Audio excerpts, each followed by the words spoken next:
Friends, এই পার্সেলটাতে আছে একটা কিবোর্ড, যেটা অ্যামাজন থেকে অর্ডার করিয়ে আনা হয়েছিল। কিন্তু আমি ভাবতেও পারিনি যে অ্যামাজন থেকে প্রোডাক্ট নিয়ে এমনভাবে আমি প্রতারিত হব।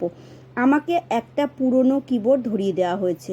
দেখো, একদম একটা পুরনো কিবোর্ড, যেটা দেখাচ্ছে সেটার সাথে এই কিবোর্ডটার কোনো রকম মিল নেই। প্রচুর ধুলো পড়ে রয়েছে। এইভাবে প্রতারিত হব আমি ভেবেই পাচ্ছিলাম না। এই প্রথমবার আমি এইভাবে ঠকলাম, কারণ এর আগে আমি অনেকবার অ্যামাজন থেকে প্রোডাক্ট এনেছি, কখনো প্রোডাক্ট এরকম হয়নি। এটা কেন হলো ভাবতে ভাবতে আমার ছেলে হাহা করে হেসে উঠলো। তার কারণ এটা ও করেছে। ও পার্সেলটা আগেই আনপ্যাক করেছিল, করে পুরনো কিবোর্ডটা ওর ভেতরে ঢুকিয়ে রেখেছিল। অ্যামাজন থেকে সঠিক জিনিসটাই দিয়েছে। দেখো, এর সাথে একটা স্টিকার কার্ডও আছে, আর খুব সুন্দর, দেখতেও সুন্দর, ঠিক যেমনটা অর্ডার করেছিলাম তেমন জিনিসই আছে। এর সাথে ওয়ারেন্টি কার্ডও আছে।